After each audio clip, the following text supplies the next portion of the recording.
ஒரு சிட்டுக்குருவியின் கதை. ஒரு பெரிய மரத்தின் கிளையில் சிறு சிட்டுக்குருவி ஒன்று தன் கூட்டிலிருந்து வெளியே எட்டிப் பார்த்தது. அந்த சிட்டுக்குருவி சுறுசுறுப்பானது, ஆனால் கொஞ்சம் பயந்த சுபாவம் கொண்டது. அந்த மரத்தடியில் அகல்யா என்ற சிறுமி விளையாடிக் கொண்டிருந்தாள். அவளது புதிய பந்து ஒன்று பக்கத்தில் இருந்த முள் புதருக்குள் தவறி விழுந்துவிட்டது. அகல்யா அழுது கொண்டே அதை எடுக்க முடியாமல் தவித்தாள்.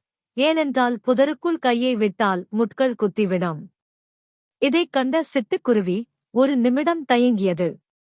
முள் புதர் அருகில் செல்ல அதற்கு பயமாக இருந்தது. ஆனாலும் அகல்யாவின் அழுகே அதை பார்க்கச் செய்தது.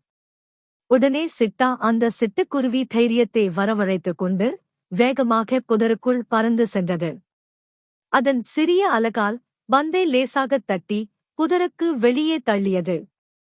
அகல்யா கண்களைத் துடைத்துக் கொண்டு பந்தை எடுத்து சிட்டுக்குருவியை பார்த்து ஆனந்தமாகச் சிரித்தாள்.